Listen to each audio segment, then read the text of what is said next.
ತಂದೆ ಹಿಡಿದ ತರಕಾರಿಗಳನ್ನು ಮಾರಾಟ ಮಾಡಲು ಹೋಗುವಾಗ ಒಂದು ಹತ್ತಿರದ ಮಹಿಳೆ ಸುಶೀಲಾ ಆಕೆಯ ಮಗುವಿನ ಕೈಯಿಂದ ಹಳಸು ಟೊಮ್ಯಾಟೊ ತೆಗೆದು, ಈ ನಕಲಿ ತರಕಾರಿ ತಂದು ನಮಗೆ ಮೋಸ ಮಾಡೋದೆ ಎಂದು ಸುಧಾಳ ಮುಖಕ್ಕೆ ಎಸೆದಳು.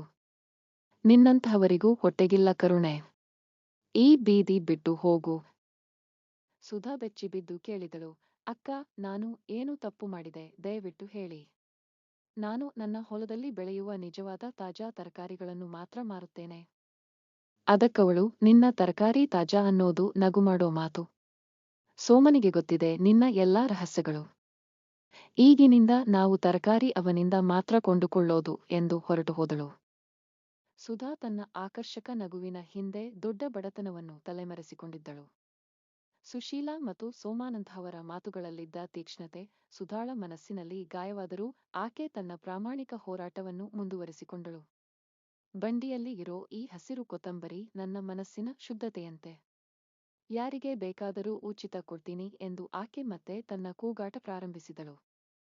ಈ ಕಥೆಯ ಮೊದಲ ಭಾಗದಲ್ಲಿ ಸುಧಾ ಹೇಗೆ ಈ ಮಾರುಕಟ್ಟೆಗೆ ಬಂದಳು, ಅವಳ ಸಂಕಟದ ಕತೆ ಏನೆಂದು ತಿಳಿಯಲು ಮುಂದೆ ಕಥೆಯನ್ನು ಓದಿ. ಮನುಜ ತನ್ನ ಹೊಲದಲ್ಲಿ ಬೆಳೆದ ತರಕಾರಿಗಳನ್ನು ಮನೆಗೆ ತರುತ್ತಾನೆ.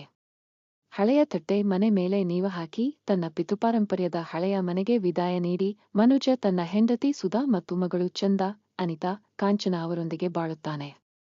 ಈ ನಾಲ್ವರು ಹೊಲದಲ್ಲಿ ತರಕಾರಿಗಳನ್ನು ಬೆಳೆಸಲು ಶ್ರಮಿಸುತ್ತಾರೆ. ಮನುಜನ ಮನೆ ಕಟ್ಟುವ ಅವಶ್ಯಕತೆಗಳು ಈ ಚಿಕ್ಕ ಹೊಲದಿಂದಲೇ ಪೂರೈಸುತ್ತವೆ. ಅವರ ಪಕ್ಕದ ಮನೆಯಲ್ಲಿ ಮನುಜನ ತಮ್ಮ ಸೋಮನ ಮತ್ತು ಅವನ ಹೆಂಡತಿ ವನಿತಾ ವಾಸಿಸುತ್ತಾರೆ. ಆದರೆ ಸೋಮನ ತನ್ನ ಸಹೋದರನ ಮೇಲೆ ಅಸೂಯೆ ಹೊಂದಿರುತ್ತಾನೆ. ಸೋಮನ ಕೂಡ ತರಕಾರಿಗಳನ್ನು ಮಾರುವ ಕೆಲಸ ಮಾಡುತ್ತಿದ್ದ. ಅವನ ಹೊಟ್ಟೆಕಿಚ್ಚು ತೀವ್ರವಾಗಿದ್ದು ತನ್ನ ಸಹೋದರನ ವಿರುದ್ಧ ಗ್ರಾಹಕರನ್ನು ಪ್ರೇರೇಪಿಸುತ್ತಿದ್ದ. ಒಂದು ದಿನ ರಾತ್ರಿ ಮನುಜ ತನ್ನ ಹೆಂಡತಿ ಸುಧಾ ಜೊತೆ ಊಟ ಮಾಡುತ್ತಾ ಮಾತನಾಡುತ್ತಾನೆ. ಸುಧಾ, ನಾನು ಕನಸಲ್ಲೂ ಊಹಿಸಲಿಲ್ಲ ನನ್ನದೇ ತಮ್ಮ ಹೀಗೆ ನನ್ನ ಬೆನ್ನಿಗೆ ಚೂರು ಹೊಡೆಯುತ್ತಾನೆ ಅಂತ. ಅವನ ಹೊಲ ಸುಟ್ಟು ಹೋಗಿದ್ದಾಗ ನಾನು ಅವನಿಗೆ ನನ್ನ ಸಂಪತ್ತು ಕೊಡದಲ್ಲವೇ?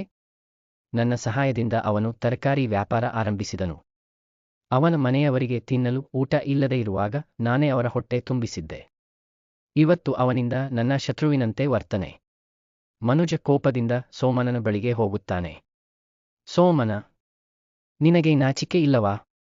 ನಾನು ನಿನಗೆ ಮಾಡಿದ್ದ ಸಹಾಯವನ್ನೇ ಮರೆತು ನನ್ನ ವಿರುದ್ಧ ತಂತ್ರ ಮಾಡುತ್ತಿದ್ದೀಯಾ?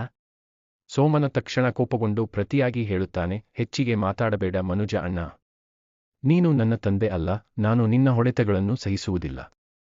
ನನ್ನ ಕೈ ಕೂಡ ಪ್ರತ್ಯುತ್ತರ ನೀಡಲಿದೆ. ಇವತ್ತು ಸಹೋದರ ನಡುವೆ ಮಾತು ಹಿಡಿಯುತ್ತಾ ಹೊಡೆದಾಟದ ಹಂತಕ್ಕೆ ಬರುತ್ತದೆ. ಇವನ್ನೆಲ್ಲ ನೋಡಿದ ಸುಧಾ ಮಧ್ಯೆ ಬಂದು, ಈಗ ಬೇಕಾಗಿರುವುದು ಚರ್ಚೆಯಲ್ಲ, ಮೌನವಲ್ಲ. ನೀವು ಇಬ್ಬರೂ ಸೋದರರು. ಮನೆಯ ಶಾಂತಿ ಕಾಪಾಡಿಕೊಳ್ಳಿ. ಬನ್ನಿ, ಮನೆಯೊಳಗೆ ಬನ್ನಿ ಎಂದು ಮಾತನ್ನು ಮುಗಿಸುತ್ತಾಳೆ. ಇದೇ ಥರ ವಿಡಿಯೋಗಳಿಗೆ ಲೈಕ್ ಆ್ಯಂಡ್ ಸಬ್ಸ್ಕ್ರೈಬ್ ಮಾಡಿ. ಮನೆಯಲ್ಲಿ ಮರು ಜೊತೆ ಜೀವನ ಆರಂಭಿಸುತ್ತಾನೆ.